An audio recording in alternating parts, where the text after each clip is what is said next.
Indian premiere league का नया schedule रविवार को जारी कर दिया गया है। भारतीय क्रिकेट कंट्रोल बोर्ड के मुताबिक टूर्नामेंट का पहला मैच चेन्नई सुपर किंग्स और मुंबई इंडियंस के बीच 19 सितंबर को अबू धाबी में खेला जाएगा।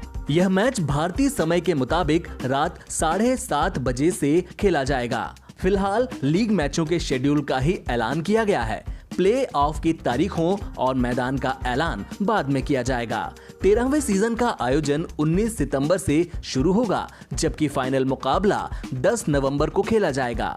इसमें 10 डबल हेडर यानी कि दिन में 2 मैच शामिल होंगे और शाम के मैचों की शुरुआत अब आधे घंटे पहले यानी कि शाम 7:30 बजे से होगी।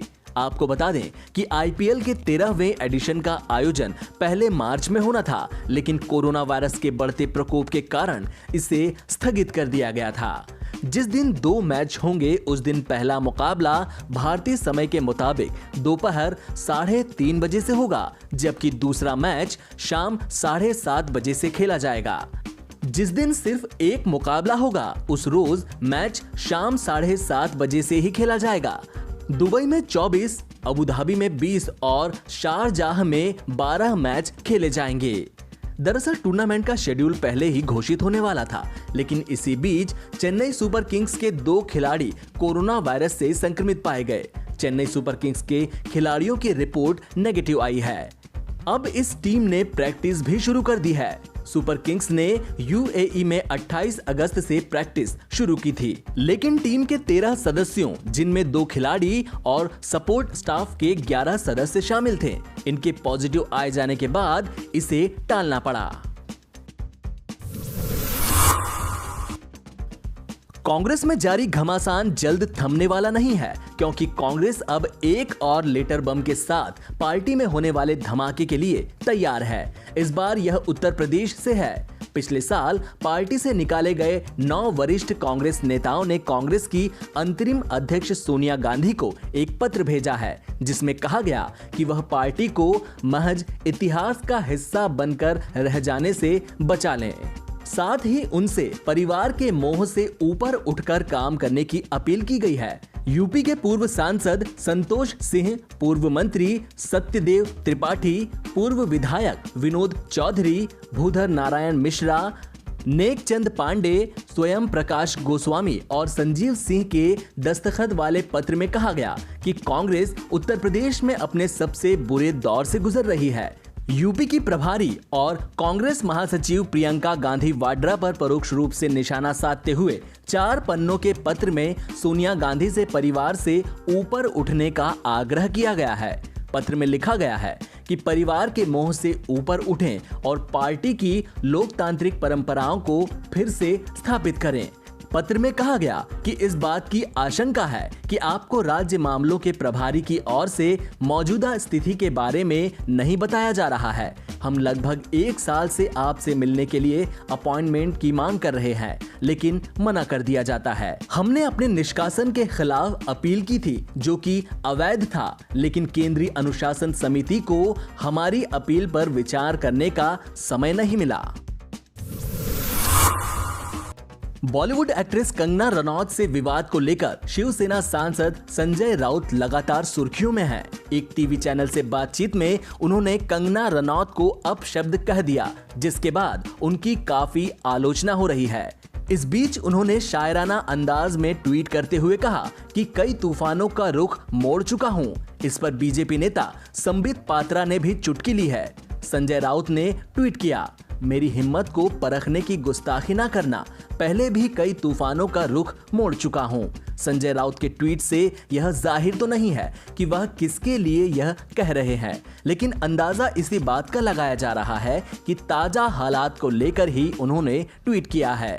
वहीं संजय राउत के ट्वीट के बाद बीजेपी नेता संबित पात्रा ने इस पर तंज कसा है। संबित पात्रा ने राउत के ट्वीट को रीट्वीट करते हुए लिखा, यही तो दुनिया पूछ रही है, आखिर ऐसा क्या है हवेली में जो आप ड्रग्स, डेथ और धोखा नामक तूफान के रुख को किसी भी कीमत पर मोड़ना चाहते हो।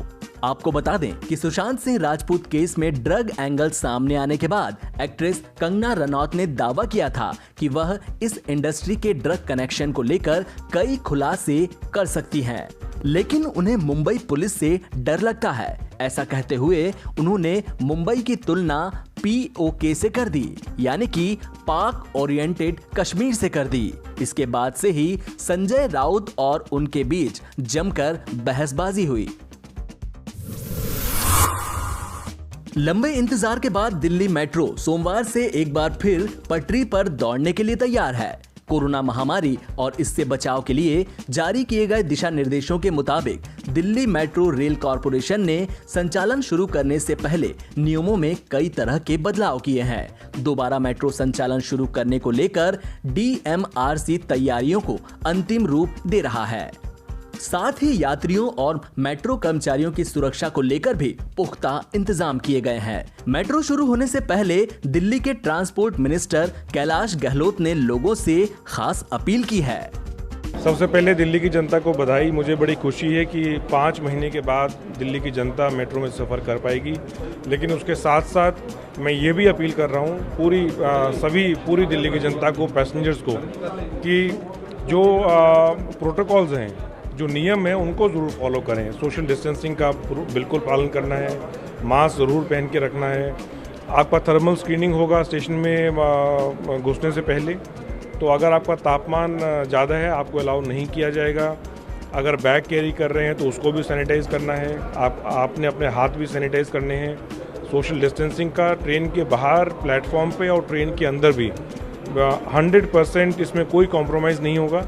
तो यही चीज़ें हैं और मैं दिल्ली की जनता को ये भी अपील कर रहा हूँ कि अगर आपको लग रहा है कि आपका सफ़र ज़रूरी नहीं है तो वो सफ़र ना करें, क्योंकि हमें अभी भी सावधान रहने की बहुत ज़रूरत है।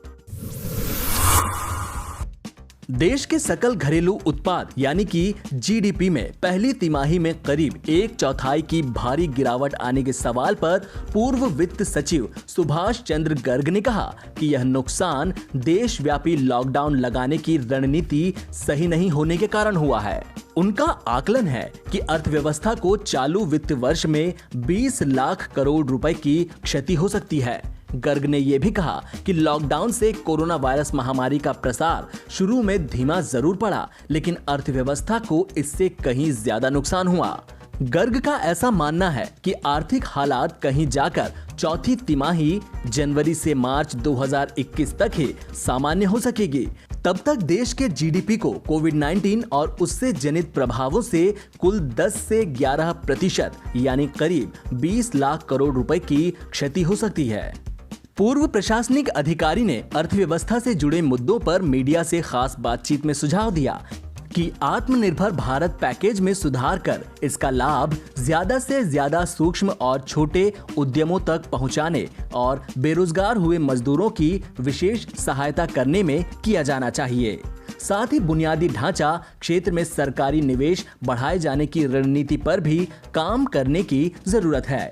गर्ग ने आगे कहा कि जब लॉकडाउन लगाया गया तब उस समय देश में वायरस की शुरुआत ही हो रही थी।